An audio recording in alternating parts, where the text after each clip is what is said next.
the contracts. What do you say? I would say probably if colorism was an issue in terms of music is concerned, I would want to say that was maybe like 10 years ago.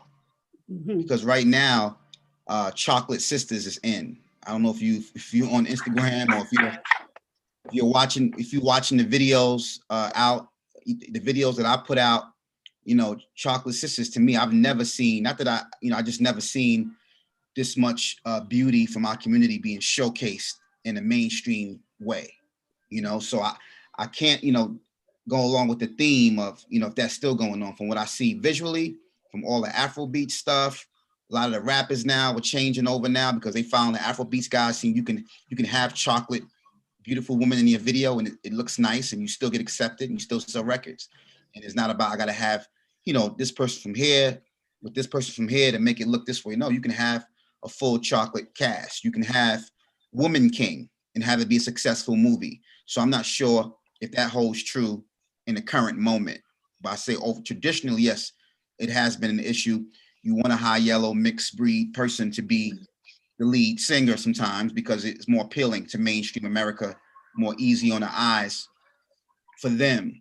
But for us, like Beyonce said, we learn to appreciate all of our features and our beauty. And I think that's being replicated throughout media in a big way. And with this refreshing change of what you're seeing right now, with like you said, 6 years ago, that might have been an issue. How refreshing is it to see that natural beauty, natural bodies, natural hair is being accepted across the board in the music industry? It feels, man, it's amazing. Like it feels beautiful, like, because each man or each culture, they're proud. Italian men are proud of Italian women, and everything from Italy is high, high fashion. What I'm saying? German men are proud of German women, Swedish men, and all types of different. But it's always, we was never proud of our woman because we never saw her anywhere on mainstream. We never saw her, in the roles that was played was roles of maids and stuff like that. I've never seen, a lot of roles. Like, if you're watching a movie like, How to Marry a Millionaire, Marilyn Monroe, Karen Bacall, there was black women who was dressing up nice with the furs and the fitted and the clothes, but we didn't see that visually only in a few films. And I think now it feels good to see that on a massive level for me. I mean, just and just it just makes you feel good. It makes you, and even still, people, I look at it different. A lot of sisters, a lot of brothers, they get on the Kardashians, they get on different people. But to me, when we was growing up in Brooklyn, New York, he was always talking about how this two-headed being, and Yakub, created this other species or other race of humans. And it was supposedly Caucasians. So not that the story's true or false, but the point is, I'm starting to see even a lot of people from different races, Jewish, white, Irish, German, they're starting to look at us they starting to follow us, whether it's lip injections, lips are better, thicker. Things are starting to move in a certain way where they're actually telling us, at least the new generation, hey, we appreciate you guys' features. We love you guys, even so much, just having our children. And it's just, to me, I think is a huge transition that's going on right now.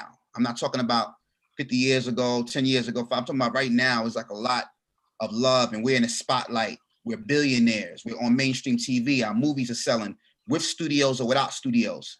So yes, in this moment right here, to me, with the Holy Cup, the church, this moment today is the greatest moment in the history of music, of popular culture, of spirituality, because when you get 70, 80, 100 something people, or people been coming in and out of this chat vibrating on this type of change, I don't think no one is having this conversation at Def Jam, Atlantic Records, at Sony Records, about how can we physically, spiritually, affect music on an individual scale, like the brother said, on a mass scale, and talking about it. And the mere fact of talking about it activates the quantum field to start things happening. And this is real powerful because each of us are in different countries, different states, different communities. So this you're gonna start seeing a lot of vibration coming from this talk right here. And that's how serious it is.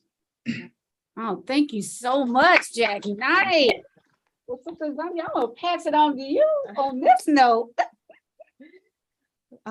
Dr. Ford, I would like to bring Dr. Ford into the conversation. With everything that's being said, and I believe it was you who mentioned the next generation, right? Because we are teaching the next generation and they're going to take the lead. So on an intellectual level, how can Pure Tones instruments, the utilization of instruments, what's the importance of that for the children, and how can it change their intellectual, I would say, level of proficiency?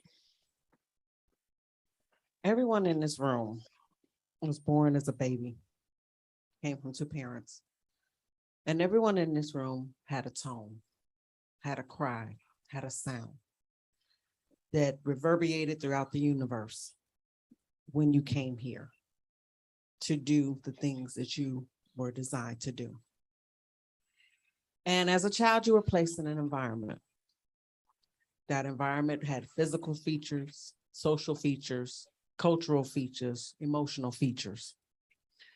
And as the baby, as a person, you have inputs, right? Because the brain is similar to a computer. And your sensory data, this is input you're getting from things you see, things you touch, things you hear, coming back to sound.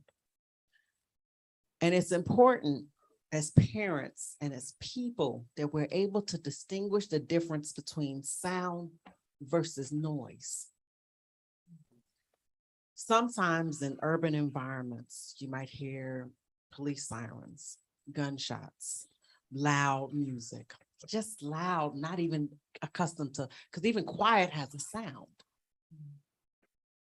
So we have to make sure when it comes to music and sounds and tones, that we expose the next generation to it, the current generation to it, the older generations to it, because it can have a very healing effect or harmful effect. For example, everyone remember Guantanamo Bay, and they was using music as a torture device, right? Yeah. To literally make them mad. Well, in the same way, it can work in our communities, right? Sometimes you have people who can't turn the TV off at night in their homes. It has to stay on 24 hours a day, 7 days a week. That constant, I gotta have noise. I gotta have noise. Gotta have noise. And what that says about our mental health for our children, as far as their intellectual development, music correlates to development of a hemisphere of their brain, a level of creativity, their ability to be able to be that rose that grew within the concrete, to be able to not only utilize their logical analytical side, but their creative side, to be able to play an instrument and understand that as they learn music, learning that music also helps them learn math and understand the interconnectionness of it all. So it is very important when it comes to sound that we start changing the music first in our own homes to be more conducive. So then we can go ahead and condition ourselves and our children to be able to go ahead, breathe. Just breathe. Just take a step back so we can face reality. And it's not a pretty reality. It's a painful reality. But we can use sounds to help our children be able to recalibrate so then they can navigate this reality in this environment until we create an altered dimension and an altered reality that they can live in. Thank you, Dr. Ford. Thank you so That much. was powerful. I love it. That's powerful. Very powerful. Yeah. I'm gonna have to use that on my grandchildren. We have a question that's for the entire panel. So I like to give the rules and I'll let Sister Azandi give you the question. The rule is you get 5 minutes, everybody. 5 minutes to answer this question. The timer will start after Sister Azandi says the question. Listen. Well, first, I guess we should make it a little bit more realistic. Everything that we're saying, how do we utilize it? How do we make this, realistic? How do we actualize it? So starting with Dr. Gijanti, do you have specific books, magazines,